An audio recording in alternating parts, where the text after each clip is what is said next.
Hello friends, welcome back to our channel. రైతుల పరిస్థితి ఒకప్పుడు మాదిరిగా లేదు. ఎప్పటిలాగానే రొటీన్ పంటలకు పద్ధతులకు భిన్నంగా ఆలోచిస్తున్న వారు లక్షాధికారులుగా మారుతున్నారు. అవును, ఈ చెట్లను నాటుకునే రైతులకు డబ్బు చెట్లకు కాస్తుంది అని చెప్పొచ్చు. పైగా దీనికి మార్కెట్లో మంచి డిమాండ్ కూడా ఉంది. ఈ రోజుల్లో ఉద్యోగాల కంటే వ్యాపారమో లేక వ్యవసాయమో మంచిదని చాలామంది భావిస్తూ ఉన్నారు. ఈ క్రమంలో చాలామంది సాఫ్ట్వేర్ ఉద్యోగులు సైతం లక్షల రూపాయల జీతాలు వదులుకుని వ్యవసాయ అనుబంధ రంగాలపై అడుగులు వేస్తూ ఉన్నారు. తక్కువ కాలంలో లక్షాధికారిగా మారాలనుకునే వారికి ఇప్పుడు మనం చెప్పబోయే బిజినెస్ ఐడియా ఎంతగానో ఉపయోగపడుతుంది. ఇప్పటి వరకు మనం మాట్లాడుకున్నది రబ్బర్ చెట్ల పెంపకం గురించే. వీటిని సాగు చేసే రైతులు త్వరగా లక్షాధికారులుగా మారే అవకాశం ఉంది. పైగా దేశంలో రబ్బర్ ఉత్పత్తిని పెంచేందుకు ప్రభుత్వం కూడా అనేక చర్యలు తీసుకుంటోంది. దీనికోసం కేంద్ర ప్రభుత్వం ప్రపంచ బ్యాంక్ నుంచి కూడా ఆర్థిక సహాయాన్ని పొందుతోంది. ఈ చెట్లను ఒక్కసారి నాటి సాగు చేయడం ప్రారంభిస్తే దాదాపు 40 ఏళ్ల పాటు లాభాలను రైతు పొందొచ్చు. ఈ రంగంలో భారత్ ప్రపంచంలో 4వ స్థానంలో కొనసాగుతోంది. పైగా ఇక్కడి నుంచి అనేక దేశాలకు రబ్బర్ ఎగుమతులు జరుగుతూ ఉన్నాయి. అందుబాటులో ఉన్న సమాచారం ప్రకారం 2020లో ఇండియా నుంచి 12,000 మెట్రిక్ టన్నుల రబ్బరు ఎగుమతులు జరిగాయి.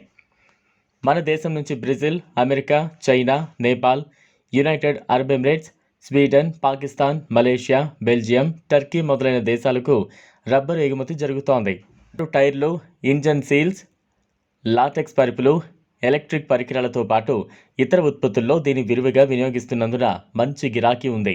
ఇటీవలి కాలంలో చూసినట్లయితే ప్రధానంగా ఖరీదైన లాటెక్స్ పరుపులకు డిమాండ్ భారీగా పెరగడం కలిసొచ్చే అంశంగా చెప్పొచ్చు. రబ్బరు చెట్లు సాధారణంగా ఏపుగా పెరుగుతాయి. అయితే వీటి నుంచి పాలను సేకరించడం ద్వారా రబ్బరు తయారీ జరుగుతూ ఉంటుంది. దీన్నే లాటెక్స్ అని పిలుస్తారు. రబ్బరు చెట్ల నుంచి తీసిన నాణ్యమైన పాలను ఎండబెట్టి రబ్బరు షీట్లు, ఇతర ఉత్పత్తులను తయారు చేస్తూ ఉంటారు. అయితే రబ్బరు మొక్కల పెంపకానికి ఎక్కువగా నీరు అవసరం ఉంటుంది.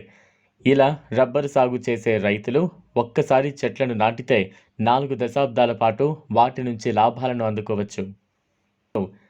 ఈ తోటలు లక్షాధికారుగా మారుస్తూ ఉన్నాయి. ఇదిలా ఉంటే ఇండియాలో అలంకరణకు ఉపయోగించే పూలకు భారీ డిమాండ్ ఉంది. అందుకే దేశంలో పూల పంటలు పండించే రైతులు కూడా ఎక్కువగా అలంకారానికి ఉపయోగించే పువ్వులు పంటల వైపే మొగ్గు చూపుతూ ఉన్నారు. అలా పువ్వుల పంటలు సాగు చేసే రైతులు కూడా భారీగానే సంపాదిస్తూ ఉన్నారు. మహారాష్ట్రలో సింధుదుర్గ జిల్లా కుడాల్ తాలూకాకు చెందిన సహదేవ్ ఆత్మారాం అనే రైతు కూడా లిల్లీ పంటల సాగు చేస్తూ భారీగా లాభాలు ఆర్జిస్తున్నాడు. ఈ పువ్వులను కేవలం ఒక అలంకారానికి సంబంధించిన అవసరాలకు మాత్రమే ఉపయోగించడం కాకుండా ఔషధాల తయారీలోనూ ఉపయోగిస్తారు.